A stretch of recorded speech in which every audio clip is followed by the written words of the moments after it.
Bismillahirrahmanirrahim. Assalamu alaikum wa rahmatullahi wa barakatuh. Mbalamusizaako bassebo ne bannyabo mbanirizaako ku Extra Digest mugoba nsonga. On this beautiful day tuli ne munnamawulire ate nga specialization ye eri mu art industry oba art and entertainment. Bamuyise jamespropa. Gwe tulina lunaku lwaleero amannya gange nze Ibrake Mukasa ku Extra Digest mugoba nsonga. Propa tukwanirizaako ku show. Nsaba obuuze kuba tulaba. Nkubuuzaako yonna gy'osinzidde okutulaba mu linnya lya Mukama waffe Yesu Kristo. Omanyi onsanyusa nnyo budde otandika ne bisimillahi. Kiraga nti yeggulawo. Kiraga nti eddiini mukadde yagikuyigiriza bulungi nnyo. Amina. So nange nnyongera okubabuuzaako yonna gy'osinzidde okubeera ng'otulaba abali mu diaspora, abali e Uganda, abali e Kampala. Manya gange nzi jamespropa. Ategedde nnyo revolution okuva ku tape, CD, then from CD to digital. Olwaleero we tuli. Of course, abantu okwembracinga digital music mu digital style oba digital side kibaddemu a bit slow due to abantu obutabeera familiar with the internet. Naye with time inshallah kijja kubanga kitambula. Tumulese wano of course okutunulira ensonga mpitirivu nnyo nnyo nnyo. Wetunaaviira wano ojja kubanga olina kyoyize era ng'olina kyotegedde. Propa, njagala tutandike n'embeera eri recent mu ggwanga Uganda. Of course njagala tutunuulire bommu eyakabwatuka Komamboga mu kifo mu kwata zone mu kifo ekisanyukirwamu. Tetutunuulira bommu mu security part, security bit of it. Tutunuulira bommu eno okubwatukira mu kifo ekisanyukirwamu ate nga tuli mu lockdown. Ate nga ebivvulu byaggalwa n'ebifo ebisanyukirwamu byaggalwa. Kitegeeza ki eri art industry ne entertainment? Ekintu ekyo of course kibi nnyo because ebifo ebisanyukirwamu bibeera targets z'abantu abo abagala okutuusa obulabe ku bantu. Ate nga tetunaana kutuuka ku bommu. Njagala tujjukire nti wiiki ewedde ate era waliwo omusajja eyafiira mu bbaala Mengo gwe baakubira mu bbaala munnamateeka omugundiivu. So ekisookera ddala bw'otunuulira bommu zino ezibadde zibaawo n'eya 2010 nayo yali mu kifo kisanyukirwamu ku Kyaddondo Grounds ne Ethiopian Village. Kitegeeza nti ebifo bino bitagetingibwa nnyo abantu abagala okukola obulumbaganyi. Ate nga ffe munnaye ate gye tukola ki gye tukolera ebintu byaffe gye bitambulira, abayimbi music wabwe gyatambulira. So kirina effect nene nnyo kati ate ne kyesanga mu time nga ebifo ebyo birina kubeera nga biggale. Okiraba kitegeeza kye kisookera ddala waliwo selective enforcement of COVID guidelines, which I think is a very bad thing eri ffe bannayuganda n'eri abantu abali mu industry nti twadde tutunuulira for example omuyimbi nga Azawi atadde albamu ye naye tasobola kuvayo openly n'agamba nti leero tugenda kubeerako mu kifo kino abantu tusisinkane wano mugiwulire. Ne weesanga nti waliwo ow'ebbaala agamba nti ye bukyanga lockdown etandika takolangako. Nyate ne weesanga nga waliwo amabaala agakola 24 hours a day okuva lockdown lwe yatandika. Ne weesanga nti waliwo n'abanene mu gavumenti abagabira amamotoka mu mabaala ekiro ssaawa 7 ogw'ekiro. So kiraga nti waliwo okulondamu ku ani amateeka ga COVID gwe gakwata nani gwe gatakwata. So ndowooza big owners bo basigadde bakola abasinga basobola okugakyusa ne bagafuula restaurants. So in disguise okusobola okusigala nga bakola. Naye ate ba small owners bo ne kibeera nga ate kibalidde. So awo tutandikira nti ku ssaawa 3 ez'ekiro nga curfew is already late by 2 hours. Abantu bali bakyakola ki mu bbaala? Okiraba ng'ekifo ekyo kiriko poliisi, kiriko buli mbeera gy'oyinza okugamba nti esobola okukwasa amateeka ago.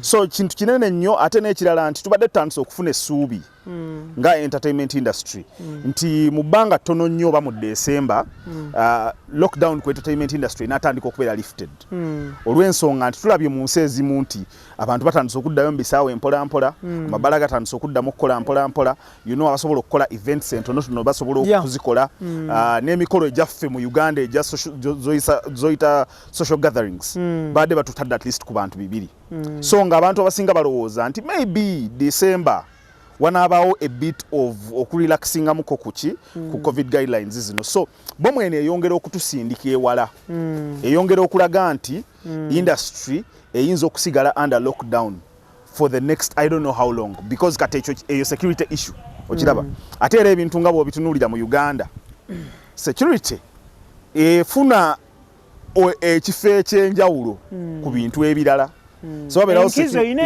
enkizo y'amaanyi nnyo endala zonna in fact tolina kirala kyoyogera bwe kiba nga security kirina engeri gye kigiteekako effect so ndowooza nti tukyali mu mbeera ey'omuggalo n'ekirala nze omu ku bantu abalowooza nti entertainment industry eri witch hunted olw'ensonga yazaala omuntu eyesimba ku president ndowooza nti n'ezimu guidelines zino okubeera nti ziri so strict when it comes to entertainment n'ebifo ebisanyukirwamu yet people can have weddings openly naye tosobola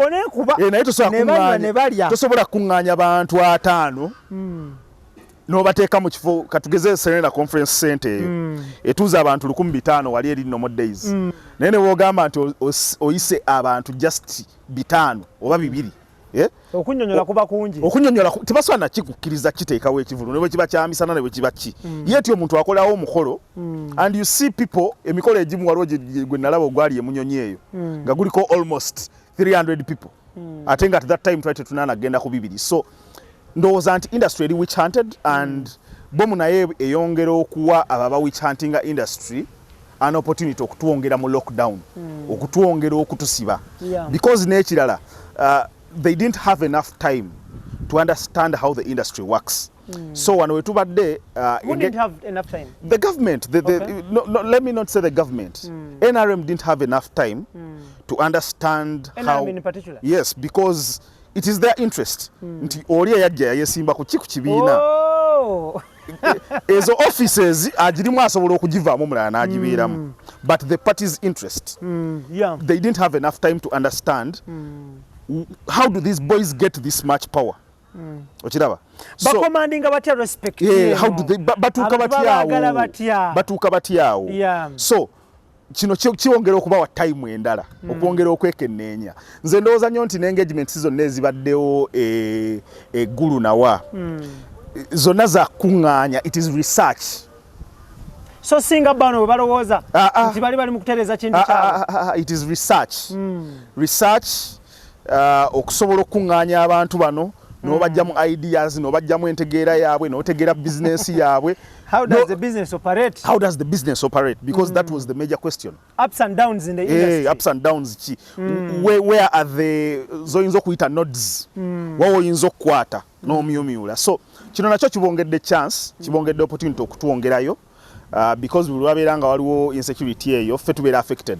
But then maybe ensonga bayinza okugituwa naye bwe nzijukira 2010 when the bombs happened tetwayinawo issue ya kubeera nti ebifo ebyo bisigala wabeerawo amateeka ag'enjawulo agakola ki agabiteekebwako ekyatuuka ekyaddondo after incident eya 2010 mu World Cup June July 11th oba 10th kyali nti fear factor twatya ekifo ne tukyabandoninga twatya ekifo n'ekyo kyasigala kiri operation naye ate ebifo ebirala byasigala bikola bulungi nga just bayongeddemu konti omuntu bw'ajja balina omukebera naki so ndowooza nti just nga bwe nkugambye with the winch hat on the art industry nze bwe ndowooza eyo ndowooza yange. Thank you. Tuli ku extra digest mugoba nsonga tuli ne James Propa JP munnamawulire wa art industry era nga analyst abatunuulira ensonga za art industry mu ggwanga Uganda abadde ku platforms ez'enjawulo atuula ku forums ez'enjawulo era nga abadde musaale nnyo mu revolution ya music from analog to digital muyinza oba muwulira buwulizi linnya lye but here we are with him olwaleero luno okulaba nga atanya ensonga zino. Of course gwe omuntu alaba YouTube yaffe eno osobola okuba nga onyumirwa music ku YouTube tomanyi dynamics za digital birungi n'ebibi obunafu wanawa. So bana basajja ye specialization yaabwe bategera nnyo kye bayita digital music era nga gemaanyi ge bwe busobozi bwe. Njagala tutunuulire issue ya Gulu. Buli omu alina version about Gulu. Olwaleero Gulu yafuuka kya bulambuzi. Amalwege twasembayo okufuna gali nti General Salim Saleh Gulu yavaayo. Oba ali mu kuvaayo oba agenda kuvaayo. Either way. Yeyongereyo Arua bwe nawulidde. Thank you. Bw'ava Arua akkirire. Kati abamu ku bennanyumizaako nabo ab'enjawulo bandaga nti ne bwaligenda Nimule bajja kugenda, ne bwaligenda Padibe bajja kugenda, ne bwali bagenze as far as oba Kabwohe, Kabale, Mutukula, Mbale, Busi ya Malaba. They'll go. They'll go because bakifunamu ng'abantu. Tewali muntu ebbanga lye bamaze nga bagenda eggulu n'ebbanga lye bamaze nga having engagements. First of all nze ndowooza omuntu gwe bengaginga naye mukyamu. Problem ya industry si ssente.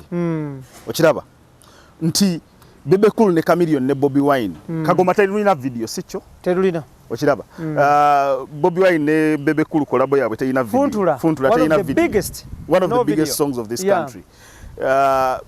One of the biggest artists between Uganda, Judith Babirye, who I believe is the biggest. Kuba ennyimba ze zitandise n'okuyingira mu church nti baziyimba. Ennyimba ze bw'otunuulira mu video bwe yakolanga. Okitegeera. Low budget videos. Low budget videos. So problem ya industry si sente z'okwata n'owabantu nti bayinvestingemu. Problem ya industry structures. Problem ya industry mindset change. Endowooza y'abantu. How people see things. Nti fani oli ali eri. Lwaki downloadinga music y'obwereere ng'omuyimbi we tafunamu. Ng'ate bw'aba agenze ku YouTube n'amuwa view. View ye muwaayo siringi ne bwe ziba 5 oba 10. Okiraba. Nti mindset change ebyo ebintu bye twetaaga. Nti omwana ayimba music we bamutekinga over ba publishers n'abamu strikinga ku YouTube nawa. Okiraba nti oli mu mulaba ayina 100,000 views ku video akube million naye nga tafuna sente because waliwe yakola ki yatwala rights ezo abaana abo tebalina ngeri gye batuuka ku platforms ezo. So nze ndowooza nti mu kuengaginga mu nsi mu byokusanyukirwamu mu nsi okubeera part of the entertainment ecosystem eyensi yonna. Tulina okutandika okusembeza services ezo. Okiraba bw'owaking Michael Sente talina bw'ayamba YouTube kujja Uganda. Okiraba bw'okera ku machano wa Chameleon Sente talina bw'ayambira Spotify kuggulawo local office mu Uganda.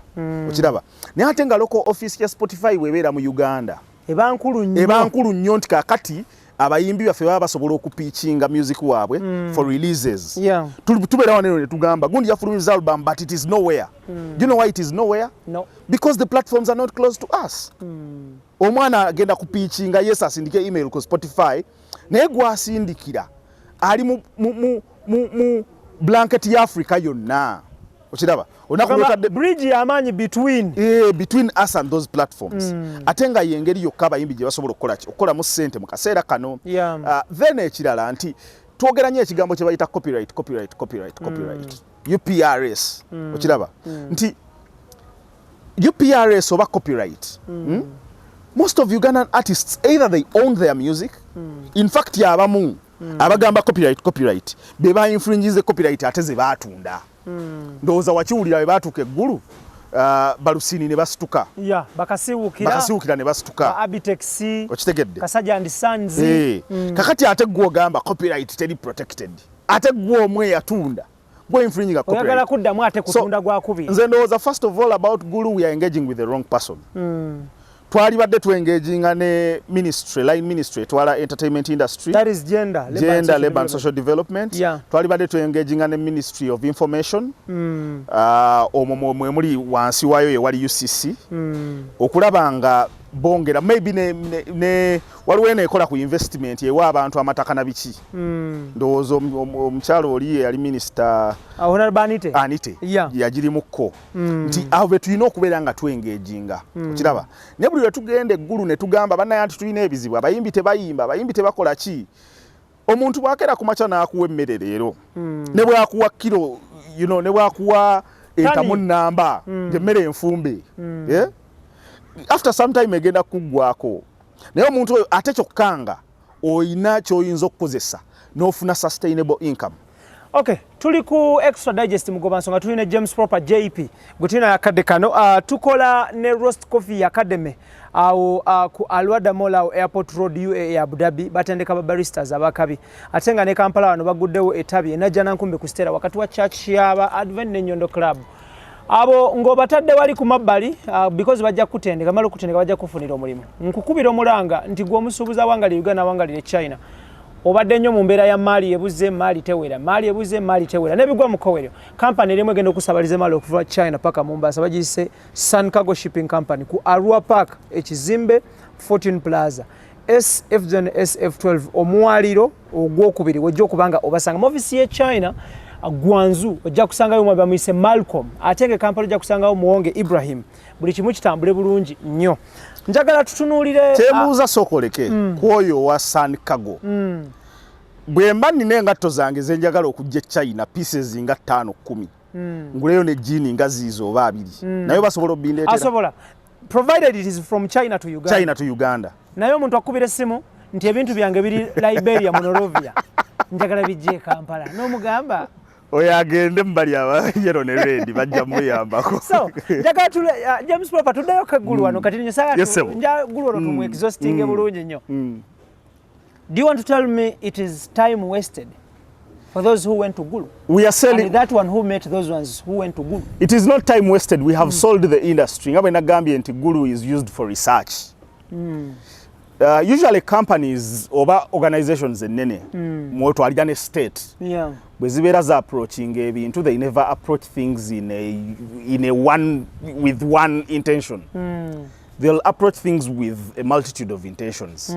Nti yes mulimu okuyamba naye okiraba nga bola pyramid there is something at the peak ne waliyo n'ebirala ebikola ki ebigwamu wansi nti at the peak it's about understanding this industry and making sure it can be controlled. So and we have given out that information free of charge. Nti sub meetings waliwe yankubirako nanga tuli wano meeting ho musajja ono alina ssente jeno atadde million 15 ku mmeeza ne mubuuza muli bameka meeting tujirimu nga 15 ngenda okugabizaamu awo so it is not time wasted. It is a good start nekirala nti usually bannayuganda tubeera abantu tuba tulina okubawa chance bagezeeko ekyo kye balowooza nti kigenda kukola okiraba then after some time bwe barealizing nti tekikoze bakomawo ku ground ku drawing board. At industry teringa businesses endala okiraba ekyuka at any time nti sawa ya lero oyinza okuba olina omuyimbi nga bamuyita Liam Voice okiraba tugenda okutuuka mu February ng'alinga atabangawo nkitegeera nga tetulina abalala 8 okiraba so at industry ekola mu style eri different ku businesses endala so kyendowooza nti government eyinza okulemererwa naddala through operation wealth creation eyinza okulemererwa okutuusa objectives ezo ekirala nti ebintu ebimu ku bye boogerako ne resolutions ezivuddeyo engeri y'abayimbi gye bayinza okumanya engeri gye bayinza okubawolamu ssente engeri y'abayimbi gye bayinza okukozesa ati waabwe okukola ABCDE byendowooza nti si we tulina okubeera nga tutunula we must take learnings. Wawo ne document gye nalabako emu eya app emu eva eggulu nga bagamba nti batunuulira industry ya Tanzania but we are not employing what Tanzanians did. Okitegeera actually bannayuganda batunulira nnyo industry ya Tanzania in terms of okujjamu so okuteekamu in terms of okujjamu bane kuteekamu approach okiraba nti art omuntu akaddiwa ngera n'ebyobufuzi omuntu wakaddiwa ne tugamba omuntu oyo akoze eki akaddiye okitegeera nti art omuntu bw'aba ayimbidde emyaka 10 oba 15 oba 20 ne bw'omuwa akawumbi instead omuntu oyo singa aba ne willingness ekwata reinvesting mu young talent okiraba because that is maybe the only solution gye twetaaga when it comes to investment okiraba naye giving out 400 million to a person n'azikwata n'azikola mu restaurant okiraba the money is diverted, the money came for a cause of the music industry, it is diverted to something else. Ndowooza nti ebintu byonna engeri gye tubikolamu kibulamu but we give them time, we shall come back after 2 years or 3 years to review nga tulabe approaches zaabwe zinaba zikoze zitya. Okay, bakutte ennyimba z'akadongo kamu we tubadde tulaga wenyine we badde njala okubuuliza ddala nti ebimu ku bibala by'eggulu nze nganza I would think it ebimu ku bibala by'eggulu bakoze album ya over 40 songs. An album erimu music waffe goyinza okuyita country music kadongo kamu gwe kyo tokirabanga kibala tokirabanga success. It is a success, it is a success, but omanyi tulina kye tuyita carbon footprint. Ezenyonyi zemulinnya nga mugenda e Dubai ne bagamba era bw'otunula lika screen bagamba carbon footprint yebadde bweti nti the energy you use to make one diamond matters its impact on the environment. Sente ze bataddemu okola ennyimba ana without a clear plan and a clear vision ze ndowooza we wali problem. It is a very good thing, but I don't think they have a vision of where they want it to be or where they want it to go.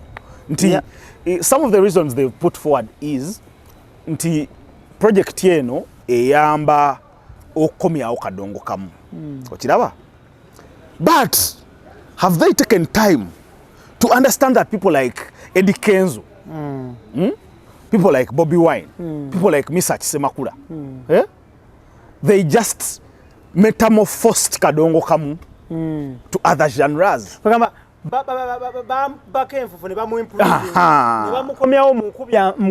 Nkuba mpya. Yes. Nte nyimba zonna ze tulaba ba Chosen Becky baani ze bayimba.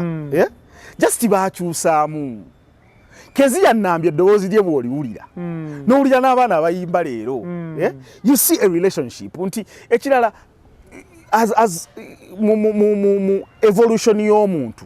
Ebintu ebimu bibaawo ne bivaawo. At a certain point, some 30 over billion years ago, babichi, waliwo dinosaurs, tezikyaliwo.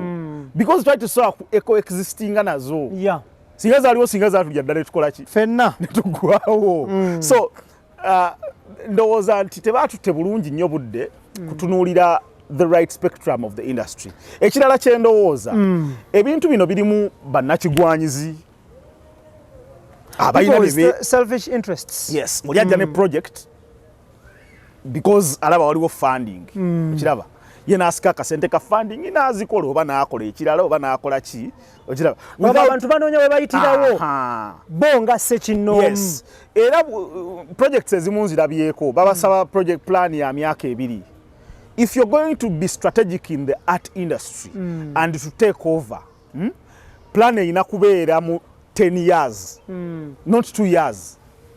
Because nga we nkugambye nti kakati bw'oba oleeta app you got yonza oba ki mindset change taking a time nti you can only break even after so many years. Okiraba nti bw'otunuulira other industries, so what approaches did they use? Ekirala, let's not look at Tanzania. Tanzania is still naye ekyali nto.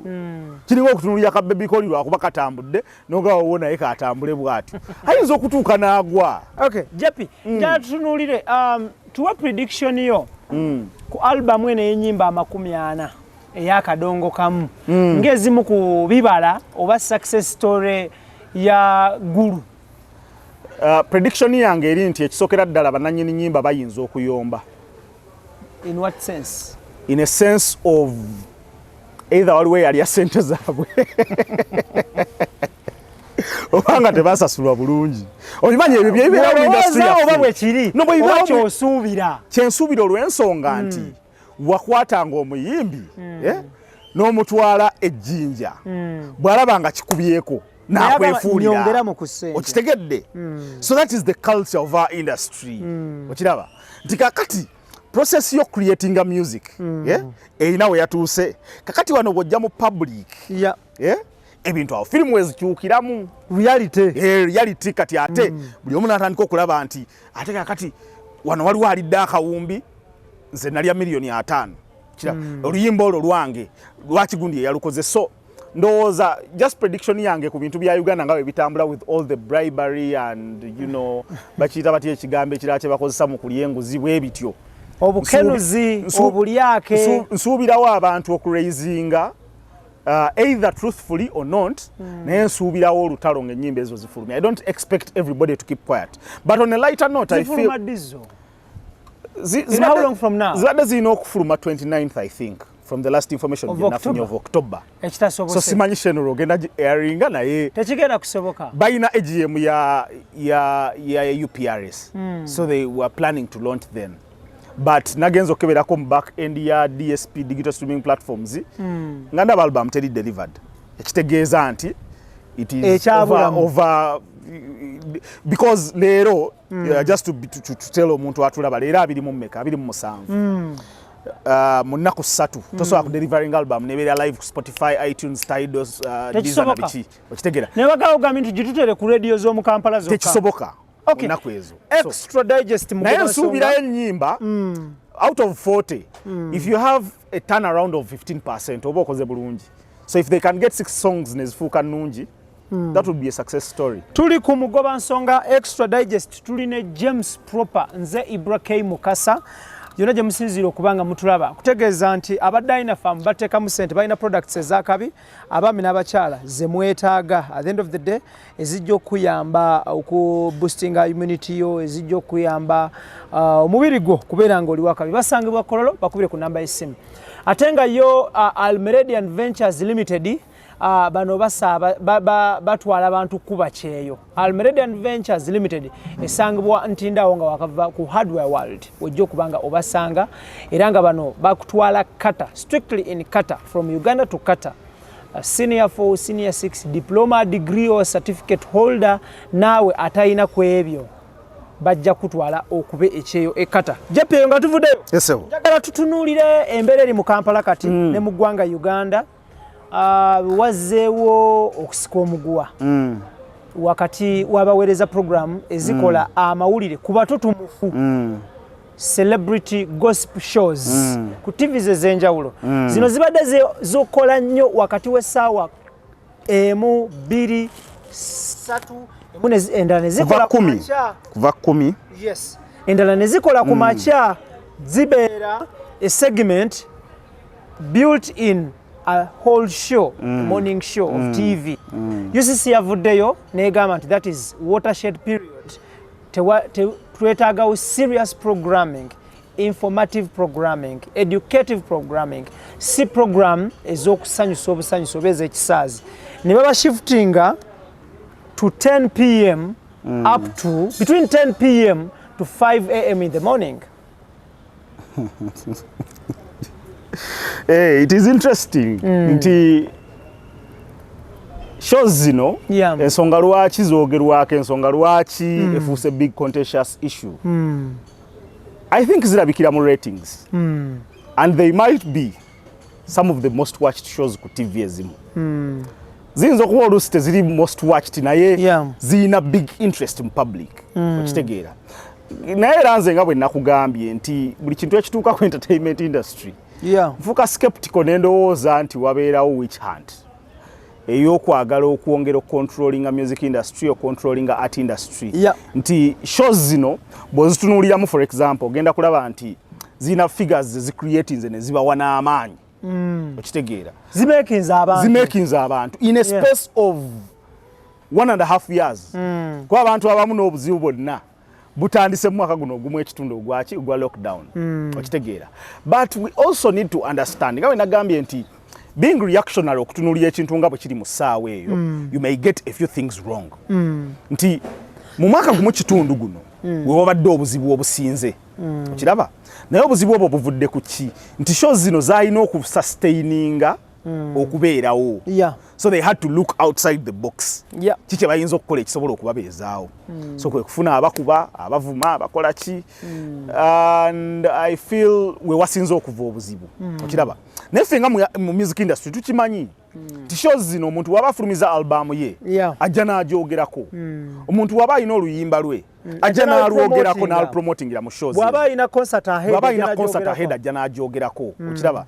So okugamba nti ozisindise eri ng'ate concerts ezimu oba ebintu ebimu ne content y'omu not necessarily nti w'abantu bakulu bokka 18+. Okiraba nti oluusi oba totunuulidde the big picture, tutunuulidde embeera ya lockdown, balina ensonga lwaki baleeta content oyo, of which ekyali badde best kyali badde kuba advisinga nakulaba ngeri gye basobola okukola ki okusigala mu business nga tebavuddeemu, because these boys and girls, the producers of those shows, nabo balina targets emabega waabwe. That is how they earn a living. That is how they earn a living. Lockdown ezze tewakyali bivulu, tewakyali wasanyukirwa, naye ng'ate sheyina okugenda mu maaso. Sheyina sponsorship, oyina okumaintaininga sponsorship yaayo. Okiraba. Ezimu ku shows zirina ba sponsors nga big telecom companies ezisasula omusolo omungi. Beverage companies. Ogenda n'okutunuulira vane ku musolo. Ogenda okutunuulira value ya share yo sente company eri zeteekamu. Nga mpitirivu nnyo, we are talking about hundreds of millions for just one show a month. Okiraba. So bw'otunuulira ebintu ebyo ndowooza nti wabaddewo reaction, wabaddewo nnyo speed mu kusalawo n'obutatunuulira nsonga kijja kitya tutuuka tutyawo. Kuliko kwemulugunya nti bakozesa olulimi oluvoola, bakozesa ebigambo ebizitowa, bambala ennyambala y'esitaaza. Pressure yali ya lockdown nga bwe nkugambye. Pressure ya lockdown nti nze ezo shezi munzibeerako. Naye nange natuuka mu lockdown ne ŋŋamba ne mbakubirako aba producer. Ne mbagamba naye mugenda kikola mutya. Nga tewakyali mawulire, abantu bali waka. Okiraba. Nga the only way you can survive is kwata Ibra n'omuleeta n'omukyazaako, n'okwata JP n'omuleeta n'omukyazaako, n'okwata Gundi n'omuleeta n'omukyazaako, and on top of that n'obabeera ne mu matu nga tebannagenda ku mpewo. N'obagamba oyina okukuba tufune ratings kyesobola okubeera n'amaanyi gali ge yalina before lockdown. So this was just a moment nga tewali bivulu in entertainment industry nsibe. But I think the problem comes from the regulator. That is UCC. UCC, if they lived the business, singa abantu abaturegulating, abatumonitoring, abalivinga business yaffe, nga they are part of us. Nga batwala obudde ne balaba shows zaffe, ne batwala obudde ne bazitegeera, ne batwala obudde ne batunuulira entertainment engeri gyekolamu na lwaki producer yakoze decision eyo. Kyali bayambye nnyo mu kuwaba abantu bano b'abaana bano direction. Nti ndowooza leero muyiseewo, ndowooza tukole bwe tuti, n'okutuula ku mmeeza wamu ne mu brainstormingira wamu. Jepi, okusesetula programs zino okuva mu budde mwezi badde baziza mu budde obulala. China we kiyambira industry entertainment, China we kijikosa? Kijikosaamu nti kakati blocks za TV ezisinga zijjudde. Okitegeera nti kiyinza okubeera ekizibu okufuna engeri we basobola okubateeka. Abamu nti ku ssaawa nnya ze babagambye waziwamba abasindise midnight. Okiraba? Because already wajjudde. Okiraba? So ekyo kirina effect ku entertainment industry. Naye ate ekirala kye tulina okumanya nti oluusi mu buli kintu ekibi muvaamu ekirungi. I'm pro the digital movement. Abaana okugenda ku YouTube babeere creative. Okitegeera? When you look at people like you, abasobodde okubaako we mutuuse mu digital space eyo nga mwabuuka mu kabox ka TV naki. Okiraba? From analog. Yes, olaba nti waliwo progress. So kino waddewo ekiri, abaana bagende babeere creative, bakozese sectors endala, bakozese ideas endala, nti tugenda kubeera ne effect, but the good thing is the industry is not active. So we just need to find ways of how we can use other technologies naddala eziri less controlled. Because nga bwe nakugambye nze ndowooza waliwo okwagala okunyigiriza ki music industry. Ndowooza I'm entitled to my opinion. Of course. So mu mbeera eyo ndowooza nti omuntu yeetaaga okubeera mu space eri less controlled. Okiraba? So my friends abadde bakola shows zino, let us embrace our own spaces. nti bwobeera kati shene ina ba sponsors balinga 8 okitegeera balinga 8 okubizaamu bangi nnyo buli omu alakuwa milioni 3 buli mwaka buli mwezi tuba tulina progress but I mean tuve mu mbeera eri controlled. We need to be honest. Omanya buzibu bwe tulina mu Uganda tetuli honest nti n'olumu tubeera ku shows ezo Ibro beerayo bwe tuva ku mpewo ate ne twogera bitwadde tulina okwogera ku mpewo tukola bwe tuti ne tugamba ate kati bwe tudda ku mpewo ne twogera ate ebitonotono ebyekibogwe olw'ensonga nti leero olaba nti tulinamu kye bayita self censorship okiraba so kati if we are going to overcome self censorship naki we need to look for ways where censorship cannot really affect us okiraba nti digital platforms zezigenda tuwa chance eyo. This was just kyali kijja. In fact njagala kubeera nabbi by the way ekintu kino ekya censorship nabiki nokugoba shows nokugoba abantu ku TV kyatandikira mu LGBT community eteekerewe baayita ne bagaa tebaddamu kukola ki nga tosobola kubakyaza ku TV tuba tuli awo ne kijja mu music partly with Bobby Wine kize kikula okitegedde tuba tuli awo kati kiri mu entertainment shows addako ye muyimbi nti bano tebalina kukyala bano tebalina kuba muziku waabwe music ebigambo ebimbwa bwe bitine bwe biwereddwa kyokka nga ate competition gye tulimu muganda wange njagala ogenda owuliriza ennyimba 2 two big songs from Nigeria olumu baluyita Bounce olwa Ruga olala baluyita Audiogasm olwa Rema olya lyrics abaana ze bayimba ziri too explicit okitegeera and those are the people we are supposed to compete with bwe tuba twagala okuba katala akanene because that is what the audience wants boteri abakuba ku mukono so their products are there kakati kino bwe baba maze shows zino owa music goddako omuyimbi okiraba era naawe ali ku stage ya boda mu Kampala kijja sawa yonna bajja naga nti wano seetukamuko wano dawali okitegedde ate baba n'abaseetudde abalala gwe tojja kugaana so kino kigenda kutuuka ku buli muntu n'omusawo ne looya buli muntu it is just a matter of time naddi lwofuuka interest because industry wemala okukakkana amaanyi maybe aliddako kuba n'amaanyi aliba wa boda maybe aliva mu katale mu basuubuzi kasiita na biki okitegeera so kijja eri buli muntu. Japi, someone would love to know shows zino zibale na contribution ki towards the entertainment industry shows zino and at what percentage shows zino ekisooka ensonga lwaki Ibra avuga emmotoka ensonga lwaki Ibra yavuzimba golofu eri gye nalaba ekintu ekyo lwakuba tompita kwa usi womi lwansonga shows zino zicreating emirimu kyekisookera ddala inshallah nja kuyita zicreating emirimu kyekisookera ddala ekyokubiri ziyigiriza wadde tulowooza nti mulimu ebibeera biyitiridde olumu naye nga ziyigiriza nti nze tebambaanize naye mulimu abantu be babaanize ku TV lwaki nti abantu nga nze tugenda ku shows ezo ne tuzimba ne tugezaako kukola ki okwogera ebintu ebiri positive ebisobola okugattako ebitwala industry waggulu unfortunately the human mind or the human focus is always negative nti ekibi tukitunuulira nnyo newe kiba kicontributing at 2% tukitunuulira ne tuwerabira 98% nti shows zino zicreating a vibrance mu pop culture and entertainment industry mbigasse wamu olw'ensonga nti bajja kunsonyiwa okuboogerako you'll see figures like Shiraga Shumba okitegeera nabo bakwata deal ne bakola emirimu gyabwe olw'ensonga nti shows zino ziboogerako ne bafuna ettutumu ne bafuna amaanyi kitegedde ne ziwa ettutumu abayimbi nti bw'oba omanyi industry ya music that is why nagambye UCC has to leave the business bwe tubanga tugenda kuprogressinga bw'omanyi life cycle ya music bakugamba music oluyimba lucontributinga 20% to the success and the brand of the artist. Waliwo okugereesa I'll use terminology y'okugereesa nti abamawulire b'e Nigeria n'ab'e Tanzania tebanafuya abayimbi baabwe n'abaserebu baabwe ab'e Uganda obo yambuka boti nga bakuzaayo ekiro ekyo kyogerako ki wali okiwuliddeko nkiwulira naye kikyamu kuba ku bonna tekuli amanyi kiri mu TV ze Nigeria batugamba the world is digital sobola okumanya ekiri eri. The world is digital. What gets to us is what is put in the universal space, the digital space. Okitegeera? Good. 1 week ago, Africa's queen, Tiwa Savage. Tiwa. Ebyamutuuseko mwabiwulidde.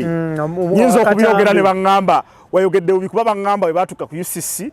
Emu ku example ze baabawa nti baabawa eyalwasa nti omwana yali ku TV y'abalokole n'agamba omusajja alina ensunda oyo. Okitegeera so. Omwana yasinzira ku TV y'abalokole. So, ekyo kiri false. Omanyi waliwo oluusi ba artist naddala. Share ebeera nnungi nga bwe nagaye nti bazikozesa okupromotinga products zaabwe. Yeah. Eba nnungi ng'eri mu promotion ng'ogifunamu mu time eyo. That is to the artist. Kakati problem gye beerabira nti what brings the viewership is oli gwe bakubya ate. Controversy eyo. Okitegedde omuguwa. Nti gwe oliko promotinga album yo. Naye nga tebanaba kugenda mu album yo gyogereko. Balina bwe basooka okukuba nga bataano. And that is what builds the audience. Yeah. Okitegedde. So baartist bakyerabira ekyo so ne bagenda Nigeria tebakola we batebakola we. Kumwe waliwo yali abaddeko mu Nigeria ne bwogendayo nga mugenyi. And you know as omugenyi there is just so much you can see. Ne dynamics za media yeri tozimanya. N'ekirala tulina okumanya shows zino zaavaawa. Okiraba? Zaatandika zitya. Awo nyini proper show zaavaawa. Shows zino z'okwogera ku batutumufu omuntu nadda ku mututufu n'amwogerako wiiki namba mwezi zaava mu nsi ki. Shows zino abaana baakitandika wano eno nze benzijjukira nga ngoberera ebintu bino kuliko omwami bamuyita Mukunja wa Beat Farmer. Kuliko abalala baali ku Dembe FM. Jacob Omutuuze, Lwasama ne Yasin DJ. You know, oluvannyuma n'obeegattako naawe. Oluvannyuma nange ne mbeegattako along the way. You know, shows zino ne zitandika okumetaforcing, okukyusa, okwevolvinga. Fene tuzijja ku radio ne tukireta ku TV. Nekibanga kiri vision. Kati ne kiva ku TV ne kiyingira ku social media. Yes. Nti kaakati sawa ya leero. Blogger akwata essimu ye ne data we n'asumula. What is funny is sawa ya leero kiva ku social media ate okudda ku ki? Ku TV. Ku TV. Nti byonna bye twogerako simanyi bamuyise batyo oli omusajja gwe baga w'ensundo, you know, baani. Biva ku social media ate ne biryoka bijja ku mainstream TVs. Mainstream TVs. Okitegeera. So shows ezo bwe zizze zikula naye before that kati otuwadde originality ya shows zo mu Uganda. Initially mu nsi yonna zivaawa. Mu nsi yonna ndowooza tutunulira nnyo pop culture ya America ne Europe. Njagala ojjukire nti mu kyenda Princess Diana, one of the most famous celebrities in the world ever, yali avuga bali bamuvuga mu motoka France. Namawulire nga bamugoberera kuba yali amaze okwawukana ne bbaawe ng'afunye omusajja omulala. Namawulire nga bamugoberera ne bakola accident n'afa. Kiraga the extent of showbiz ziri ensi endala. Okiraba? So kati ffe eyo gye tukoppa ebyo nno bya kyenda. Okiraba? So eyo gye tukoppa nti kakati ogenda okutunuulira nga waliwo TV nga E-Entertainment. E-Entertainment eyo gy'olaba channel namba ekola ebyo byokka 24 hours. In fact nga sinnakeerabira. Twayingira digital revolution. 2007. Tuyina TV ziringa ziri meka TV mu Uganda kati. Over. Ziyinza okuba ziri 100. Let's just put a figure. 100. Omuntu alina choices. Okitegeera. Omuntu alina choices. You can watch whatever you want. Bw'oba owulira nga bali bavuma tojja basobola ng'oteekako eya Pastor Kayanja. Bw'oba owulira nga bali bavuma ng'oteekako Salamu TV. There is no problem. Okitegedde. Nti Brato se kage mazima. Like what is say? I was looking at Idris. Yeah. Nti E-Entertainment. Because azachi tugambe. Nga tunyumye embozi za viraga nti bwaba toyagala. Kenda. E-Entertainment kuva ku macha paka lwaggulo. Byekole ebyo. Mbadde ngenda kuleetera story ya Kim Kardashian. Kim Kardashian family ye baali bagagga naye ne batuuka ne baavuwalamuko katono. Nakola video ne muganda wa Brandy Ray J ey'obuseegu ne baddamu eri 45 minutes long. Nagiraba okuva gyetandikira paka giko. Ogirina wano? Ogirina wano? Omulimu gwange gwetaagisa research. Nalabako eddakiika ziizo. So anyway, I'm joking. Naye ekisinga obukulu kiri nti sheyo video bwe yakola ne batandika ne show ey'obulamu keeping up with the Kardashians. Muganda omwalo omuto ono omuvu baba muyita Kylie ali worth $2 billion now, almost $2 billion. Okitegedde kuva mu ekyo, so entertainment esobolera ddala okukola economy ey'amaanyi. We just need to understand the dynamics. N'abantu okubeera nti twabagulirawo buli omu abeere nga asobola okulaba TV ez'enjawulo. Nina ekibuuzo ekirala nti show zino zombi nnyo kale ezirina olulimi olubi zirina ki? Telenovela ze tulaba ne beekiisinga ne beetwala mu buliri ku ssaawa 2 ez'ekiro ne beetwala mu buliri ne bakola biki, olulimi lwe bakozesa zo simbi. Ekirala ziri mu nsi kiki ekibu wano baziraga wano ku TV zaffe ku mikulu gye tusubscribe kyogamba gwe tolabanga ku show ya batelenovela ku veeringa nga bagiraze wano ku TV zaffe nziraba. Ekirala waliwo TV zendaba ngezanya music nekuba movie ku ssaawa 9. Movie ezo zirimu okuyiwa omusaayi, zirimu amasasi, seducing language, zirimu ebiso. Okitegedde ekyo kibi nnyo, ekyo kyo kirungi nnyo nti kiryokko kiraga ku ssaawa 9 ez'emisana. Ne tugamba nti just lwakuba omwana yayambadde mini gwosobola n'okugambako nti enkeera olugoye toluzzo kyo zo nga tebazikwatako. Okitegera, and that is what makes me believe ekindeetera eri gundi yange gye nagaye nti opinion yange nti wayinza okuba nga waliwo a bigger picture. Nga bwe nagaye government state tekola kintu kimu nenga company endala ennene. Bw'ogenda mu telecom company ng'oyagala sponsorship y'ekivulu, gw'oyagala sponsorship ya kivulu, okitegeera bo bagenda kutunuulira ebintu nga 8 engeri gye basobola they go beyond gwe kyoyagala bakiyita leverage. Ne basooka bakozesa ne bakutwalako mu service center ogenda okumaliriza ng'emiliyoni 10 ze baakuwadde bo bakufunyeemu PR value worth $1 billion, money value worth 50 million at that time, mindset change worth billions of money. Okitegeera. So just tutegeere ebintu bino engeri gye bikolamu kijja kutuyamba nnyo. So simanyi naye nga nze bwentyo bwe ndowooza. Okay, tuli ku Extra Digest mugoba nsonga, tuli ne James Propa. Ezimu ku TV shows za Sakambinze nezikkiriza nezipushinga as far as 10 and beyond. Omanyi lwaki? Naku nagenda okukyusa kaadi y'emmotoka yange nali ngitunze transferringa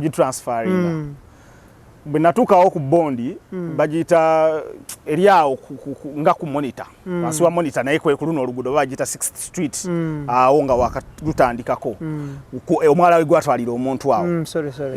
So bwe ntuukawo omusajja omu n'agamba naye ono mumanyi akola ku TV. Omusajja yali alina okunkyusiza kaadi nga asabye $5,000 naye angenda kukuyamba olw'ensonga bannamawulire muli baavu. I know. And the only way to break out of that yoke is to stop thinking that a TV is going to make you rich. Okitegeera. Abaana bano abamu basakambinze because they have no alternatives. Okitegeera. Ayina okukola producer, ayina okukola otherwise omulimu tewali. Presenter ayina okukola otherwise omulimu tewali. So ayina okwangu okugenda n'ekyo ekiriwo amangu. Okiraba? Okay. Njagala tutunuulire before we go to another topic. Entertainment shows zino eza gossip. Zizimbya industry at what percentage? Zijimenya at what percentage? Just give me percentages. Showbiz industry oba entertainment industry tugamba nti bad news is good news. Okitegedde nti abantu abasinga aboogerwako it is because bayingira amazina g'enkima. Tetulinga bali abamawulire ag'essaawa 4 abakusanga mu loogi wagenzeeyo n'omuntu gwe wagenzeeyo naye mwakkiriziganyizza naye ne bakwata ne bakuteeka ku TV. Ffe tukola ku abo bokka abasalawo okwetaba mu mazina g'enkima. Okitegedde watandika okulaga nti oyagala okuwa abayimbi ssente nga tutandika okugoberera. Watandika okulaga nti oyagala kukola kino nga tukugoberera. Nga bwe nagambye nti show eyo yennyini etandika ekuba aye nemala ne promoting an album oba oluyimba lw'omuntu okiraba so nze ndowooza nti entertainment industry ya Uganda, music industry ya Uganda okufuuka popular nga bweri leero n'okuba n'amaanyi g'eri nayo entertainment shows zigizimbye in relation to music shows. I think they are all entertainment shows. Zizimbye at a larger extent. At a larger extent, maybe 75% or 70%. Thank you. Tukola ne Roast Coffee Academy abasangibwa ku Alwada Mola Airport Road UAE Abu Dhabi batendeka ba baristas abakabi bamala okutendeka bakuwa certificate ekusobozesa okukola mu all hotels and restaurants ziri certified across the whole world.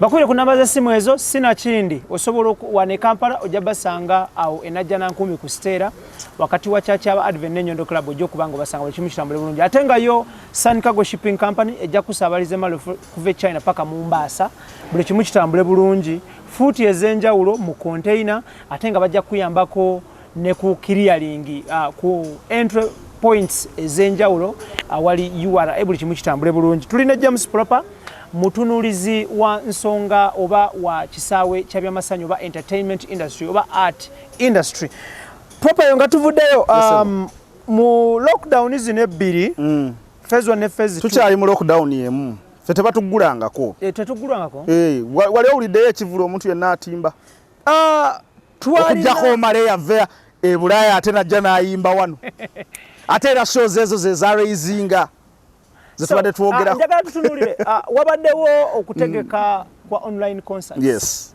yes abantu bazetanira nnyo ne zikyaka nnyo after a while ne zigenda zizikira omulundi gumu what went wrong because there is no financial leverage tezivaamu ssente za bwereere and yensonga lwaki omuntu bw'ateekamu ssente ng'ate tafuna okiraba nti newe baazikolera luli unfortunately abantu baffe bintu tubirabanga bwe biri literally twalowooza nti industry bagenda kugiggula soka okolemu ka concert okitegeera kakubeezeewo nga tulowooza lockdown ejja kuba ya myezi ng'esatu n'abayimbi baddeyo bakole mu nsi n'endala bwe kiri nali eggana mu May nga tuyingira ebbaala ne ŋŋamba nze nno nga ntya nga abasirikale tebaatukwate kumbe it is okay people can go and enjoy you know naye mu music ali wansi everybody must be seated teri kwesansabaga naye era bwe ziyingira ssaawa musanvu nga bw'obimanyi omumbeja Namalwa ng'alinye kuno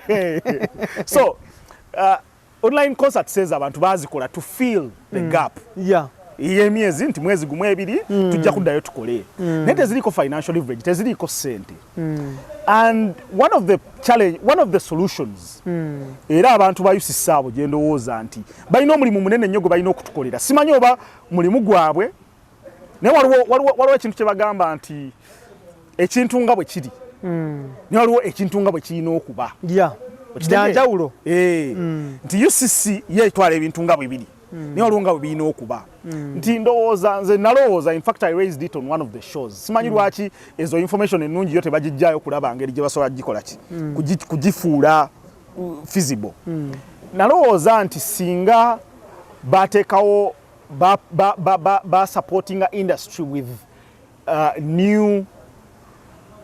new opportunities ez'okusasuliramu because ekyali kikutula omuyimbi okukola online concert agimonetizing yengeri ki gyagenda okusasulwamu okiraba and when discussingako n'abantu abamu nga waliwo options bbiri either abantu abagenda optinga okulaba share eyo basasula with mobile money or whatever okitegeera oba abantu abo bakola bakita batya okuwaayo nga wetuwaayo mu church oba muzikiti okitegeera nti spice anyimbidde bulungi kamwoche yettano okitegedde so kati ekyo ne kibeera nga I think just standing in balance ate tuba tukyali awo Facebook neggalwa mu Uganda ekyo nakyo ndowooza kyongera okukuba bbula ennene because it is the big platform network yo eina structure yayo ndalako ku ndala ziri zonna nti Instagram botunulya live zayo zirina engeri gye zivaayo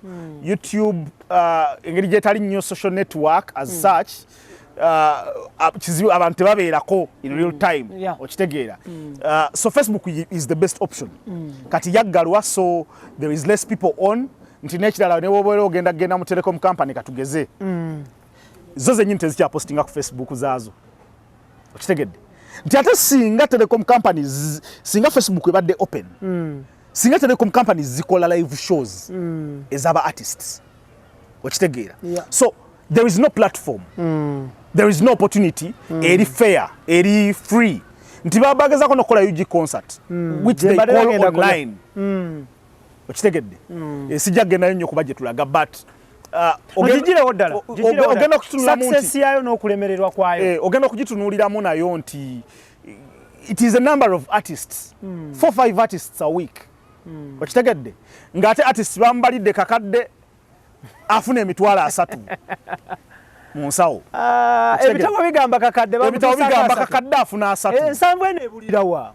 ensanvu eno nage Uganda mulimu corruption ne bribery okitegedde ate kye kintu kyetutayina kubuusa maaso mu buli mbeera so if you're supporting 4 artists a week ekitegeeza mu mwezi ogenda kusupportinga ba artist 16 bokka okitegedde industry eno eri too big nti waliwo abali current waliwo abaaliwo waliwo n'abatannabaawo nga gye bali mu haso abo bonna industry luli yali ebabeezaawo nti omwana yayimbanga mu kabaala ne bamufuuwa ebiri nadde ewaka n'asasula renti kitegedde kati oyo ye bw'abanga artist omunene bamusasula kakadde nyina family gye nawulira baba wa million 10 can you imagine big stars in a country like Uganda 10 million $3,000 okitegedde ezo abayimbi bali nombe ndo abaana bembadde nkugamba baluga baani ayinza n'obutazikolera bap appearance bazi wa family namba abantu 3 ate era family bakola ki bano bayimbi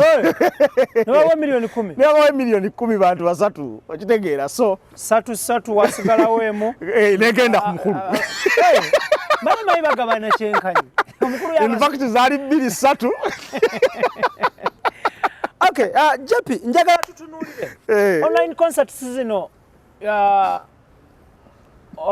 ekekwali ya internet mu Uganda n'okusoba kwa internet kulina ngeje kyakikosa byonna nga bwe nkugambye internet first of all tukyayina digital literacy ntono nnyo and I don't see any effort kulaba nti abantu baffe bayiga ebintu ebyo okitegeera I don't see any effort in fact ngena na kudivertingawo katini nti luli abaana babeeranga ku Facebook okwo n'alanga engatto okitegeera n'alanga engatto nga boostinze to Uganda kati era abalaba Uganda bagirabira mu VPN batuteeka France Germany nawa kana anaagula engatto ani anaagula engatto nti boostinga to Uganda audience yesalira ddala okitegedde so with the introduction of VPN nachi be affecting ekirala online concert omuntu okulaba video mu 430 babita bati ebyo byemukozesa ku YouTube 720 that is a pixels because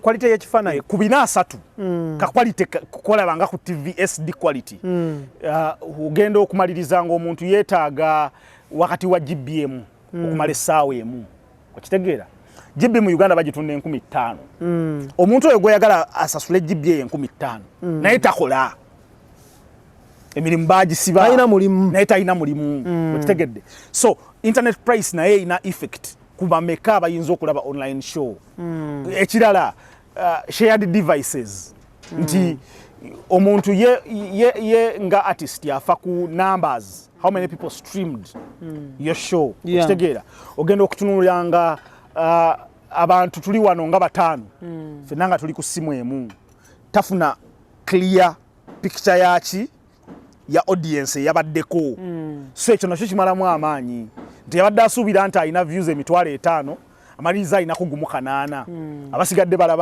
balaba kyalo okitegeera so price ya internet te affecting ekyo kyokka ne affecting ne music yennyini music videos bantu bameka abayinza ziraba okiraba nti bwotunulamu last year 2020 nalabye nga the most streamed artist in Africa yabadde Burna Boy at 450 something million okitegedde streams ngaddakaawo ye Diamond Platinums I think yabadde mu 291 million streams okiraba so kakati bwotunulira ebintu ebyo numbers ezo ne difference ezo kitutwala ku mbeera ya internet ekisokera ddala mu Uganda nti omuntu bwalabayo video emu ne bamuwoninga 80%.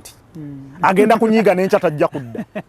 Okiraba? A message kajja. So it used 80% of your data. You've used 80%. Awo akoma video tajimala. N'enkya tadda. Okitegedde. Kakati ebintu ebyo bya affectinga numbers zaffe si ku online concerts zokka naye mu music industry as general. Okitegeera. Payment options which is ezo nazo ziri digital in a way. Okiraba? Because payments ze twagala leero tetukyayagala bintu bya muntu kujja n'asasula. Yani agenda okusasula nga share online ajje asasule cash. It's digital money. Digital economy.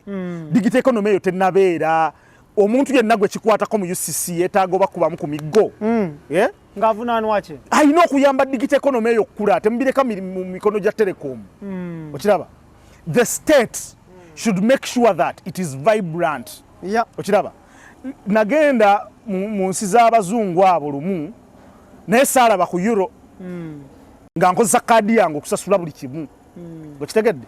Naye leero ogenda ne supermarket nga olwo n'akapande ka mobile money ne bagamba ffe munnaye mobile money tetujja gikoza we tuba tujjayo batutemako. Lwaki mutema ku bantu omuntu ali mu kukola transaction bwetyo? Okiraba? So the state of digital in this country is worrying. Ensendera ziri mu kutuleka because of that. Tuli ku Extra Digest mugoba nsonga tuli ne James Propa. James Propa is an analyst of the art industry. Njagala tutunuulire still awe nyini. Njagala tutunuulire issue ya digital streaming of music. Buli afulumya album kati they are embracing digital, many are embracing digital.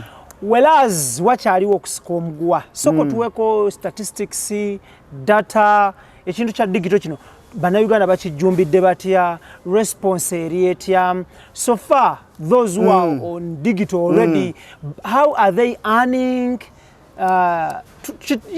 I don't have a lot of data because data ebisere bisinga tabera public. Nti ba artist be bamanyako olumu eki byabera bafunye. Naye kyemanyi kiri nti mu Africa last year 2020 Eddie Kenzo had 109 million streams. 109 million streams. And he was number 13 mu Africa. Okay. Yali number 13. Eddie Kenzo. Kati wano in relation to Burna Boy, Nagaye Burna Boy yalina 453 I think. So bino bitegeeza ki? Kimenyeremenyeremu omuntu atulaba. Kitegeeza ki? Kati ezo sente bw'otunuulira abantu abo emirundi egyo abantu gye ba streaminze 109. Kanzigulewo kalikireeta yange ekirungi tetuli ku TV ziri ezitugamba anti obudde. So if we have 100 obudde muganda wange obudde. So if you have 109 million, tugenda kugabizaamu 0.001. I think that is the least amount of money. Tuyinza comparing. Ologabizaamu ku sente ki dollar, euro, pound, that is dollar. Okay. Njirade ku 0.001. No, I'll do 3 zeros. 1. No, I'm getting something wrong here. 0.001. Let's just do 0.001. Nti Eddie Kenzo roughly aba alina okufuna emitwalo 10 egya dola buliddi omwaka ogwo because of these streams. Because of those streams. But the catch is mu Africa tukyali ku free tires mainly. Mu streaming platforms tuyina kye tuyita premium be bantu abasasula $10 omwezi. Tuyina neze tuyita free tires bebaliwa bebe obwerere. Okiraba nti ogenda ku platform n'ogulawo account ne tukuwa ku bwerere naye the catch is waliwo albums zotasobola ku accessinga olwo byotasobola kukola mu app eyo olumu zibaamu n'obulango wakati obeera owuliriza oluyimba ne balukutulamu ne bagamba be baani Sani Kago kitegedde ne bagamba nti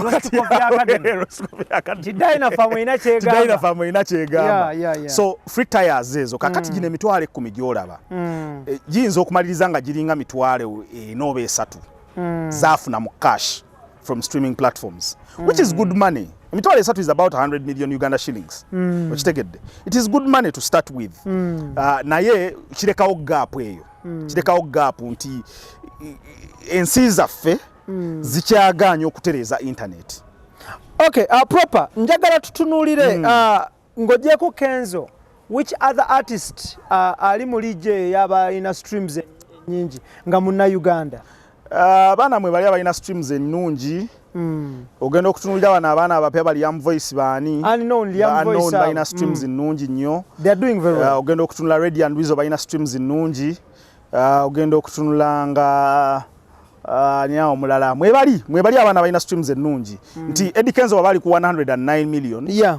Oyinza okwesanga nga Dakawa ayinza okubanga mu 50 million. Bashibabu. Shiba ayinza okuba yalina nga 50 million last year. Okitegedde. So abaana mwe bali abalina streams ennungi. Naye ezo streams si nnungi. Nti bwe tuba tugamba 50 million. Omwana mu Puerto Rico Bad Bunny. Most streamed artist of 2020 worldwide. Yalina 8.3 billion streams. Puerto Rico, these are not rich countries. Sende nga nyingi agenda zikolamu ki? Yamanyi agenda okuzikolamu. Naye ezensi singa nnyo. Okitegeera. Yensonga lwaki ndowooza nti tusobola okubreakinga ekikoligo ekyo kye tulowooza mbu Uganda, nsi nfunda, biki ne tutunda music kasita tubanga tuli radio. Ate abantu bagamba nti emu ku biviirako abantu okola music wa Nigeria mbu Nigeria population nene. Population nene era ne streams ezo ezisinga ziva mu diaspora. Ochiraba wano mu Uganda tusobola kuweza 109 streams za Eddie Kenzo. N'ataano tusobola kugaweza. Ne ku ataano ge bagamba nti gaba na Uganda.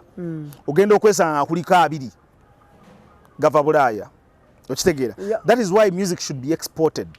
Era gwe mulimu gwa gundi eyo yusiseeyo. Nti bo kale balina we kiri. Ne bwe kirina okuba nti balina okutuyambako because it's communication. Balina okutuyambako culture transfer. Balina okutuyambako music waffe abantu beyongera mu streaming outside Uganda. Naye ekyo tekigenda kusoboka nti leero muyimbi bw'oba ogenda kukola ne katugeze Diamond Platnumz akayimba nga gwe Young Voice. Kyasooka okukola asooka agenda ku YouTube yo alaba oyinawo mmeka atapinge mu bameka kati ekitegeeza internally tulina okusooka okuyamba industry ne business eno ekule data akendeere ku bbeeyi. Okitegedde tulina products endala kola tunes na biki ziriko omusolo almost 50%. Okitegeera ku siringi 7 government lwaki etwalako siringi 3. Okiraba. So mu mbeera eyo singa tuyamba abantu bano ne batandika okutereza streams ezo ne numbers because omuntu yenna bw'omutuukirira art industry twogerera mu numbers. Era oli akubuuza social media oyina mmeka nti nina milioni 2, nina milioni 3, nina milioni 5. Ekiyambye n'abayimbi okubeerawo mu lockdown eno ze endorsements ze bafunye ku social media zaabwe because of numbers. Njagala tutunuulire lwaki abantu tebaembracinze nnyo going digital more especially the artist. Mu 2018 twakola conference simanyi oba wajja ku Square. In fact waliwo ku Square. Twakola conference eyo. Mu industry ya wali. We bangamba nti waliwo kye tulaunchinga. Ne tuleeta idea tukole conference because I understood nti twetaaga mindset change. But mindset change etandikira mu kimu industry mwennyini. So ne tukola conference eyo okugezaako okulaga ba artists na ki. Katas of MTN, Tidal and CCA. Yeah, I remember. Ne tugezaako okulaga abantu abali mu industry ebintu bino engeri gye birina okukola. So kyenzijjako concurrently twatandika okukola live shows ne ba artists. Nenkyaza Vinka, nenkyaza Pastor Bugembe, nenkyaza once in a while budget teriiwo nnyo ebintu byaffe bino bi value added service. Okiraba. Naye ne tugezaako mindset change kakati abantu ekisinza okubalemesa okuembracinga digital platforms zino ye knowledge gap tituyambibwako. Okitegeera nti olinda budget ya telecom company bwe bategikuwadde tolina kyoyinza kukola. Nze nvuga amafuta gange ne ngenda ku TV to talk about digital na biki. Fine nange nfunamu but for me the big picture is if people embrace digital streaming then the industry will grow. Okiraba naye government tetuyambako kulaba nti ebintu ebyo bikula. Ekirala nga bwe nakugambye nti platforms zino zituli wala. Nti waliwo okubanga abantu tebalina information. Naye ne platform okubanga etuli wala. Nakyo kiina effect olw'ensonga nti yes mujja tugana ne Facebook ziri wala ne Facebook za bwerere. Okitegeera. Era kakati platforms ezitandise okubeera nga zikolakolako z'owulira nti audio mark zaani ezirina free tire ezirina gundi ye y'obwerere ezigira mu masimu ze zitandise okukola ki okubanga zipikinga but abantu teba translatinga kusasula kakati twetaaga platforms ezo zitusemberere twetaaga YouTube egule office e Kampala twetaaga kati Tidal we tuli naye twetaaga okwongeramu ku maanyi twetaaga tax holiday na biki YouTube mu Africa ina offices bayina office e Kenya bayina office e Kenya I think yetwala East Africa ekoleetya era bahandolinga ebintu ebyo nga bw'omanyi copyright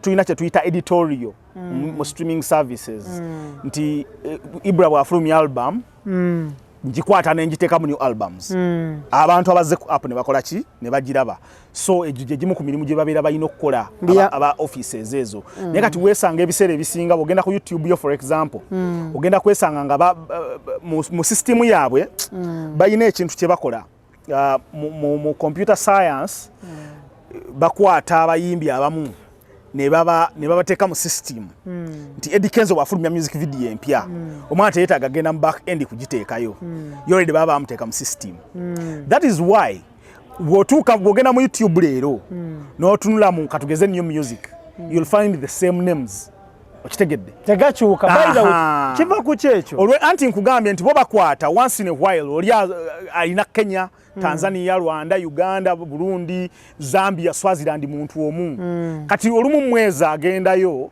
bamanya nti waliyo omuyimbi omupya olwonnonga omuyimbi oyo alwanye nabeera ne video nga 3 nga zirina emitwalo 10 ng'alyoka amugatta ku listi yaabo video zaabwe nti baba afulumiza video empya basindika notification na biki so kutuuka okutereeza ekyo tuba twetaaga omuntu ali ku ground amanyi nti Ibra yatandise okuyimba tetwetaagamu muntu nga waffe anti aba waffe ekitegeeza kibalina okugula ofiisi okitegedde naye mu kugula ofiisi emisoso emisolo n'ebintu ebirala ebigenderako biremesa kampuni zino okukola ki okujja okugulawo eno ofiisi so tulina okubaagazisa nga bwe nakugambye nti ofiisi yaani tesimanyi oba yakyali mu ofiisi eyo ya investment abantu bano baba beetaaga office space okiraba baba beetaaga tax holiday but because already YouTube etwala ne ssente zaffe eri kituyamba n'okutandika okuba taxinga nawulirako president nga agamba bagala batandika okutaxinga ebimu ku bintu bino ne Facebook na biki okitegedde Facebook kati esasula naye kizibu okusanga video ya munna Uganda ng'eriko akalango because tebana tuteeka mu system eyo okiraba kati yo system tusobola kugiyingiramu ne bafunayo wana abaana aba babiri ne babeera ku ground ne batuyamba okulaba nti content wa Uganda alabibwa kyekiri kye nagaye nti content wa Uganda bwana alabibwa nga temutulaga ba Nigeria kuba kati bagenda ne bateekawo list eyo ng'erimu Bakenze erimu baani naye list yemu ng'erimu Wizkid erimu Burna Boy erimu David erimu ne Tiwa Savage okitegedde nti kakati bwe banatuyamba abaana bano ne beeyongera mu list ezo notifications na biki okulanga na biki tugenda kutuuka nga omuyimbi munna Uganda afuna views akakadde views ezo akakadde zokozese wa P Diddy oba wa Jay-Z okuwa recording deal mu Rock Nation Empire distribution companies nazo twetaaga zijje nti leero abaana abasinga bakyayita mu online distributors okuli TuneCore simanyi oba wagiwulirako TuneCore DistroKid CD Baby companies ezo zirina ekizibu tezipiichinga okiraba ng'ate music okutambula yeetaaga okupiichinga okupiichinga kitegeeza okubuulirako nti company omuyimbi waba agenda ku album abuulirako Apple Music nti Eddie Kenzo agenda ku album ngenda kuza omwezi 15 Apple Music nebeera ready nesindikira abantu baayo bonna mu Uganda notification nti album now available okitegeera kati ezo na opportunities tetuzikola tetuzifuna olw'ensonga tewali space ate nga kyangu nnyo ndabanga bano babayita batya na Regas aba managing office space if you created an office space for art abantu bano ne mujja ne mbateerawo embeera mwe basobola okugulirawo companies zaabwe wano subsidiaries ne ba employinga local talent baba tubayina abamanyi music abadde ba producer abadde baki kigenda kutuyambako okwongera okulaba nti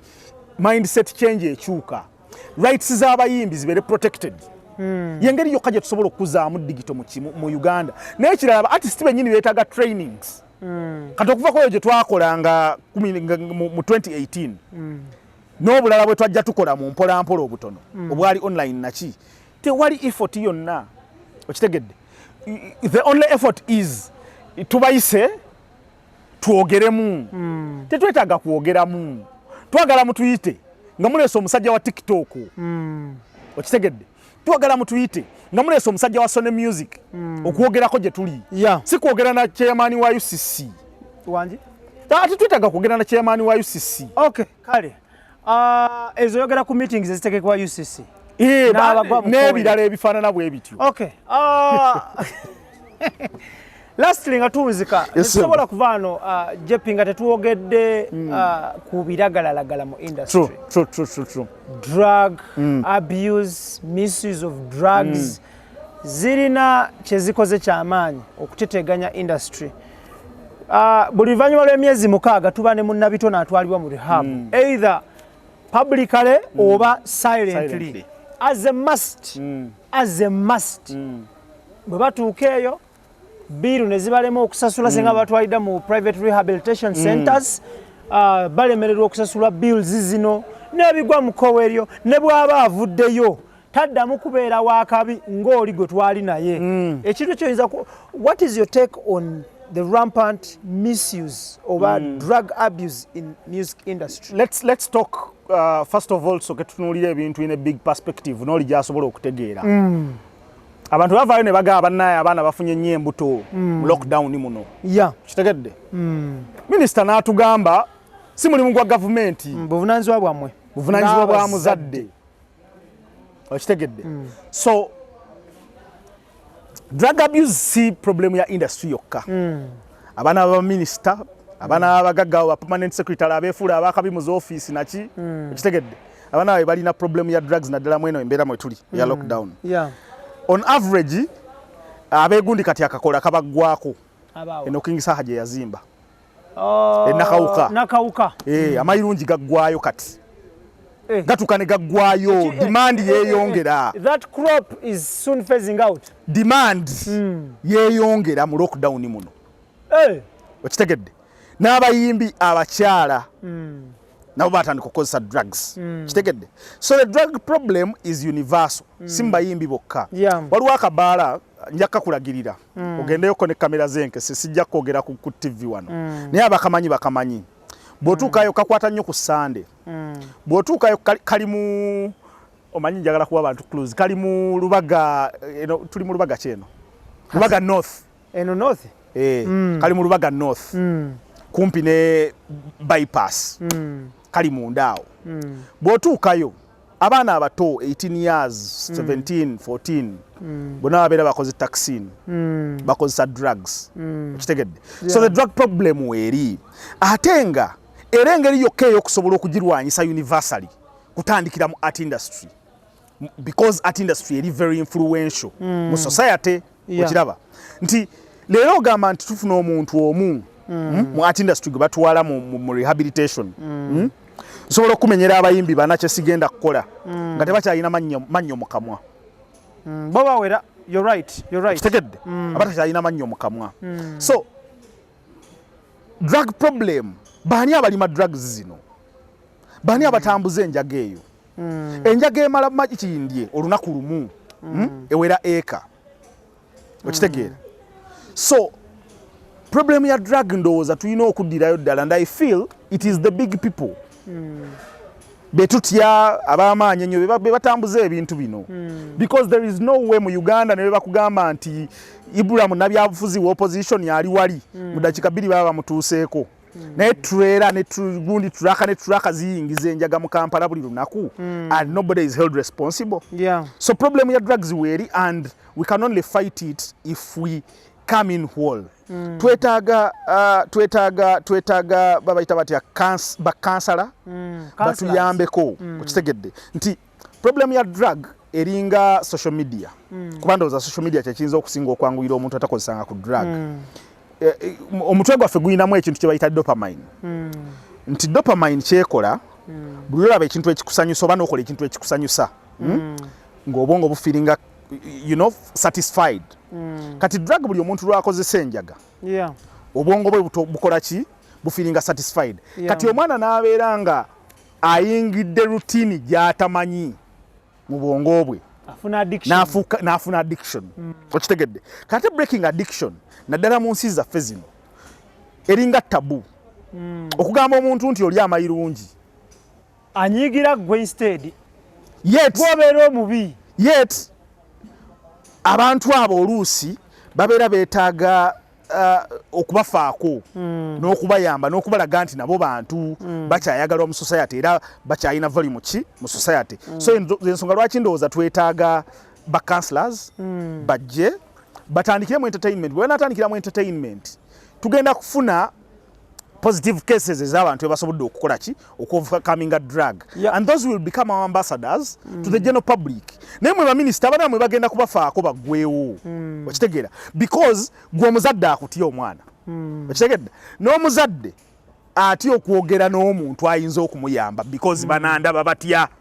nti omwana wa honorable gundi akozesa enjaga okitegedde kakati ate obuzibu obuli mu drugs obulala nti obwongo butuuka ne bumanyiira nti bw'otonywanga ku muti bwe bakuwa olusooka onywa paafu emu n'ogaa walabye abazungu nga babuuka kitegedde with continued use wagenda okuyisa emyezi 3 ng'eyali anywa paafu emu onywa omuti n'ogukuba wali okitegedde with time bakyaliibo ne bagamba ate kakati gwe tonnakitegeera tuyisaamu kokalayini ka cocaine katono bwe kati okitegedde kati abaana ne batandika okugenda ne ku synthetic drugs kuba nazo nziwulira mweziri zibeera mu pate z'abagagga eyo mbiwulira buwulizi so if we help the industry overcome the drug pandemic kuba abaana bali idle by the way bayinza n'okubuuza nti mwagala bakole ki mu mbeera eno mu season eno balina stress tebalina kyakukola mwagala bakole ki so they end up nga bakola ki drug is the only way out for them for now so singa tuteekamu amaanyi ne tuyamba abantu abo ne tuyamba art industry at the end of the day tugenda kuyamba Uganda yonna n'abaana abo abato akataleke about drugs is it a must for an artist oba munnabitone yenna okuba nti alina okukozesa drugs to perform better or perform well? Drugs are stimulants zistimulating obwongo and art comes from stimuli. When you're heartbroken you write a good song nga we mpulira oluyimba Mozere yawandiikira mukazi we bali baluyita batya oli yawandiikira Lilian yawo just before he died nti stimuli gy'olimu embeera gy'olimu determining the kind of music and information gy'ogenda okuteekawo kakati drugs engeri gye stimulating obwongo stimulating aba artists okubeera mu creative okiraba that is a fact kati problem ekivaamu nti then otandika okufuna dependence ku drugs ezo okiraba awe wasinga okuva obuzibu so most of the people bwe baba akatandika they have a good vibe bagenda mu studio ne ba recording that is why olaba nti artists abasinga abakozesa enjaga abakozesa amayirungi abakozesa ne cocaine n'ebirala ebiri synthetic babikolera nnyo ku studios because it is time to be creative balowooza buli lwateekamu obwongo nga busparkinga ng'afuna ebigambo ebirungi ng'afuna vibe ennungi that is the only reason why drugs are very very very very very common mu art industry ate ekirala engeri usually ba artists bakolera mu bantu bangi Ibra ali oyimiriddeko ko maaso g'abantu 100 oba ku TV kwe tubeera just remember the first time lwe bakugulirawo omuzindaalo ng'olina headphones ku radio oba ne wasooka okutuula ku TV your heart is racing toli calm kati most of the people naddala ba artists bwe batandika careers zaabwe nabo bayita mu mbeera eyo okiraba they have to be before people they have to have a certain vibe balina okugenda okukuba abantu abo ekivulu so mikwano gyabwe P2P peer agamba nti si peer pounds peer to peer muntu ku muntu akugamba nti Ibra bwonywako ogenda ku coming down ogenda kulaba ngolinga ali mu America ogenda performinga kibere kya kabi okitegedde naye nga bwenkunga drugs problem yazo nti wano nga kitandika kibera kirungi then ne kireeta ekizibu ekirala kye bayita dependence. Thank you. Tetugenda kubanga tusukawo olunaku olwaleero njagala kwebaza obudde bwo James Propa tujja kwongera okumunoonyako tujja kwongera okubanga tumubaleetera ku social media obusobola mu followinga yes at James Propa buli wamu James Propa ndiwandiika PROPA Thank you so much. Njagala kwebaza obudde bwo, thank you so much. N'okubanga you share information to the public, notabeera selfish kujesigaliza buomu. Njagala kwebaza Idris, Daniel, Keith and Tony, then nebaze ba sponsors baffe, Dina Farm. Ate team ento yonga tugitumidde. Alpha ne Abi. Alpha ne Abi. Batumiddeko nnyo. Then nebaze ba sponsors baffe, nebaze Dina Farm, Roast Coffee Academy, nga kwotadde Almeridian Ventures ne Sankago Shipping Company. Nze Ibrahim Mukasa mbagaliza birungi byerere omukama abakuume mubeere bulungi mweraba. Assalamu alaikum wa rahmatullahi wa barakatuh. Wa alaikum salam so wa rahmatullahi wa barakatuh. See you next time. See you next time, bro. All right. Thank you.